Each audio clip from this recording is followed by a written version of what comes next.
Welcome back to the BookEnds YouTube channel. I'm James McGowan. Hi, I'm Jessica Faust. We are literary agents at BookEnds who have taken our popular blog to YouTube to discuss all things publishing. And today we want to talk a little bit about the nonfiction proposal. So if you are a fiction writer, you've written full novels. If you are a nonfiction writer, you're writing a proposal that's sort of hitting all the beats about the book. For the most part. Yeah. So most nonfiction can be sold on proposal. For a debut fiction author, you need to have written the full book.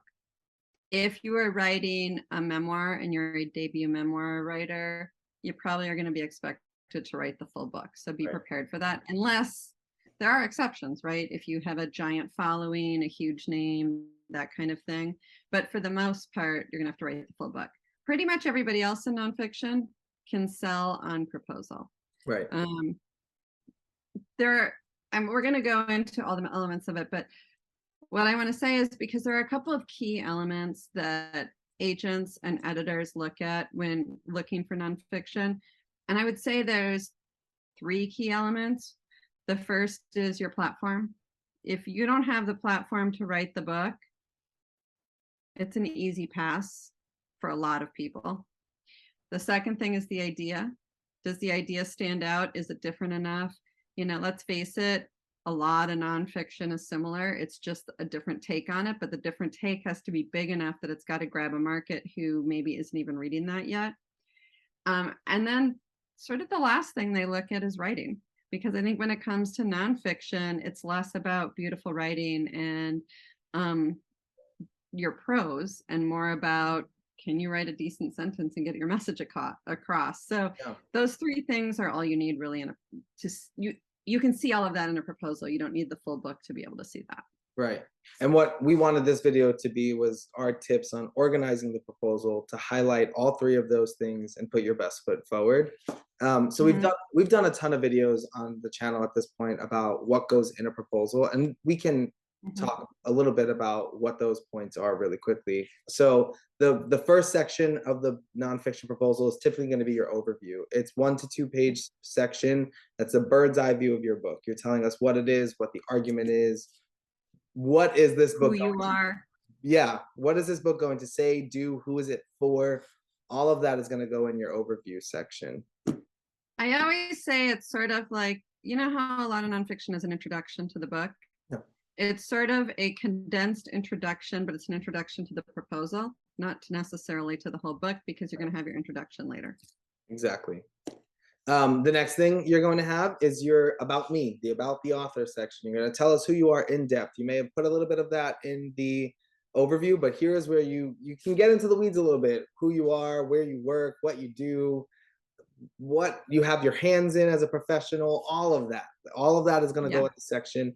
And the way I see it is, I was going to say, the way I see it is, if you've got it, it goes in there. I think this is the section to sell you and to sell, like Jessica mentioned earlier, your platform, that you do have connections and avenues and different channels to sell a book. So if there's something there, it's worth being in there. Like, even if you're like a hockey coach and you are writing a book on coaching, that you want to put that in there. So all of that is important. Oh, Jessica's got a hockey coach book? No, I do. I actually do. I remember it. The neighbor was mowing their lawn, so I wanted to. I thought you were getting materials to show the class. No, I'll do that next time. Okay. The next section is going to be your marketing and promotion. So this kind of builds off a bit of your about the author section, but this is saying how you're going to use all of what you are to then sell the books. Are you going? And I want numbers. Yeah. I want numbers in here. I want to know, if you are doing workshops and speaking at conferences, I want to know how many and to how many people. If you have social media, I want to know how many followers. I want numbers. And the truth is, if your platform is heavily into workshops and speaking schedules, which I personally love, I want your full schedule for last year, your full schedule for this year, and anything you have scheduled for next year. I want all of it, and I want numbers. Exactly. Get specific, because you want that hard-boiled proof that this book can sell. Yep. So the next section, and this is what everybody kind of hates on the fiction side, but comp titles. You want to tell us what books are on the market that your book might sit on the shelf next to. What books Yeah. are in the same vein or in the same topic, or yeah, just basically that shows that there is a market for this book, but also shows that your book is different from those books and set and can be set apart. Yeah, when you list your comp titles, I want to know how your book is different Yeah. and where this can be extremely useful for you and the author, for you as the author. If you're, when you come up with your idea for your book, check out your comp titles. This should be the first thing you do. You go to the bookstore and you look up the competition. And if you're writing that your book is different because it's peppier, that's not different enough. Right. So this could be the place where you're looking at your idea and going, wow, it actually does sound a lot like these other books. How do I need to make it even more different? How do I need to make it stand out? Who am I and what is my message that makes me stand out? Because that's what this book needs to be. Yeah, at this point you're talking hook, argument, and structure. Like those are the Mhm. three things that you're thinking. And how Yep. like you said, it's not just about tone and writing style. It's about those three fundamental aspects of your book and your Yep. book's argument. Yep. Okay, so the next two sections we'll talk about sort of together because they're about the actual writing of the book. So you want to usually provide a table of contents, break down your chapters, and there's usually a one paragraph description of or more of each chapter and what that chapter is then going to argue and say and do and develop your book in general. Yeah. This is like the overview broken down by chapter. Yeah, I like a straight table of contents like you see in the front of any nonfiction book. And then I like what I call the expanded or the chapter overview, where you have broken down each of those chapters into a paragraph or two telling me what's in it. But you have to use your voice, your style of writing. You're not just going to say, in this chapter, here's a bunch of bullet points that I'm going to discuss. You're going to show me how you're going to discuss that so that I, as a reader, get a sense of, are you funny? Are you serious? It's like How a are you theory for using each that? chapter. Yes. Oh my goodness, you just made every author shut the Cringe. computer. I wish I could take it back. No, this is actually the hardest part because this is how you're going to fully organize the book. And when I take on a nonfiction author, this is pretty much where we start and we revamp their entire book. So you need to spend the most time on this table of contents in these chapters. What the very first thing you need to do is go to those comp titles and look at how many chapters they have and how much material they cover and how many words roughly the book is. One of the things I often see is that authors will throw me like 30 chapters and I'll say, okay, but you're planning on writing a 60,000 word book, so you're writing 3-page chapters. Does that even make sense? Right. Or they throw me 2 chapters and I'm like, no.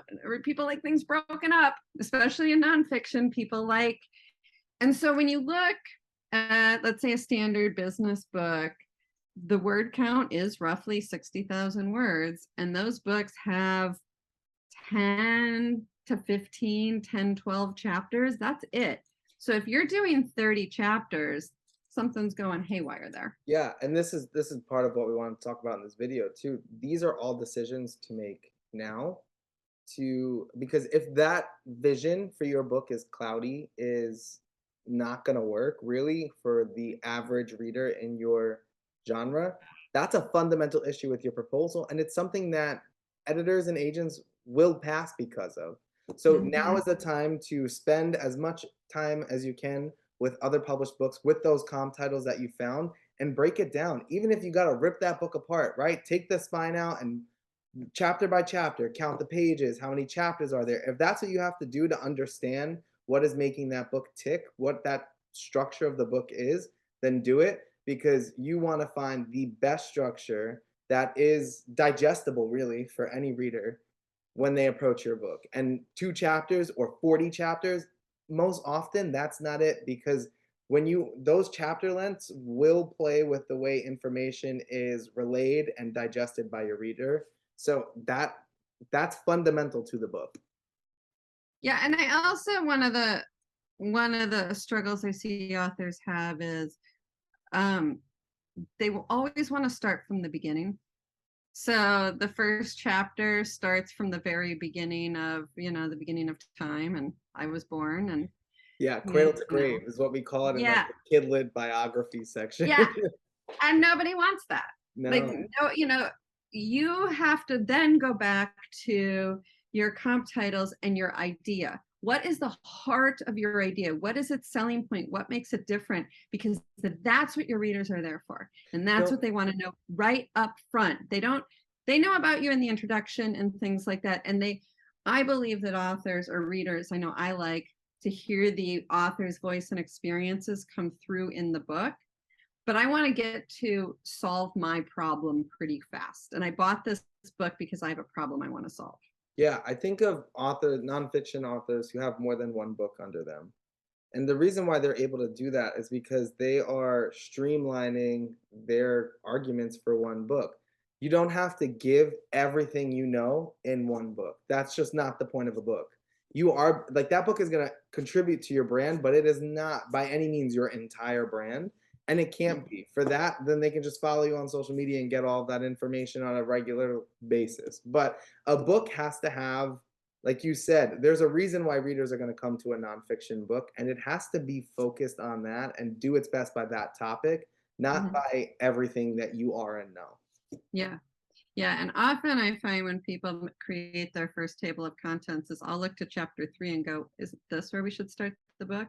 The rest of this just feels like you're giving me information that maybe I don't need. Like, I think a lot of nonfiction people fill you with encyclopedic knowledge because they feel like you have to have this really boring Right. base of, you have to understand all the terminology and you have to know this and you have to know this. So I'm going to give you all this here. And then we can get into what Right. you really came for. But the best nonfiction kind of reads like fiction, right? Like, how many times have you read a nonfiction book and you're like, that just did not let me go? I don't want to be sort of preached at and have to remember all this stuff in order to move on to the next chapter. I think organizing it in a way that all that information comes naturally and your reader can follow along with it Yeah. is the best way to keep your reader to the end of the book. Yeah, and I think of the nonfiction that I've actually read multiple times where it's the author's story mixed with really practical advice, and it did read like fiction for me. I also think that a lot of times in a really good nonfiction, there are different points in my career where I've read the book and it was really helpful, but now I need to go back to it because I realized that at that time I didn't need chapter 4 and I kind of skipped it, but now I need chapter 4. So I'm going to go Yeah. back and reread the whole book, but I'm going to focus on chapter 4. Yeah. So I think that everything has to have a real sense of hitting home for me, really like making an impact and a change. The book doesn't have to feel complete for your experience. It has to feel complete for your reader's experience. That's Come good. on, huh? That's a quote. That's a quote. No, but that's very true. And I think the thing to remember with most nonfiction is readers come to it because they have a concern or a problem. They want to learn something, they want to better themselves, they want to make a change. And that's what you want to give them. And you want to give them that with every chapter, with every bit. You want to make them feel like I have an action plan after this chapter. I have an action plan after this chapter, and I have one after this chapter. And to be clear, I think that also relates to narrative nonfiction too. So Yeah. the best narrative nonfiction is also unfolding like a story. You don't have to give me the history of the world in order to tell me about the history of New York or whatever. I don't Yep. need all of that. So I Yeah. think that it also applies to narrative nonfiction about any topic where you have to really skim the fat sometimes. Yeah. No, I agree. I Yeah. agree. And the last section, which I think we can talk about pretty briefly, is your sample chapters. This is typically 2 or 3 chapters of the book that's going to give the editor and agent a sense of how you actually do write. Yeah. What is your voice like? What are your sentences like? What is the book going to actually be when Mm-hmm. you get a contract and sit down to write it? And these chapters should be good examples of your best writing and what I would say is like some crucial parts of the argument of the book. Yeah. Yeah. I always have my authors pretty regular across the board do their introduction, their book's introduction. short and quick, but I feel like it tends to be the most personal part of the book. Yeah. Then I have them do chapter 1 because it's easy. And then, well, easy is relative, right? And then I usually go towards the end of the book and pick my other chapter from there, because for the kinds of books I represent, the beginning of the book is usually setting it up and getting things rolling and starting the very basics, but the end of the book is often where we dig into the hard work. And I want the editor to be able to see how the author is going to do both those sides of it. So that's the way I approach it. Yeah. Yeah, I agree. And sort of that fuller picture too, if you're doing Mhm, something like that. mhm. Okay, so when you are organizing all of this stuff, you've got it all figured out. We have a few high level things that we want you to figure out and keep in mind throughout the entire development of this proposal in every single section. And the most important one, which I think is often very easy to lose sight of, because as we Oh, mentioned, a lot of people might come to a book and say it's for everyone, but never for everyone, no book never. is ever for everyone. So find out who your audience is. Is it Mhm. a business professional? Is it a creative? Are they parents, science lovers? Who is this book most geared towards? Yep. And then it can help you, like Jessica was saying, think about what they would already know. What are the basic informations you need to give? But having your audience, that map of your audience in your head while you're writing this book is going to take the book much further. Yeah, so if you're writing a book on anti-racism, you will have a book that would go into, let's say, current affairs, and a lot of people will read it.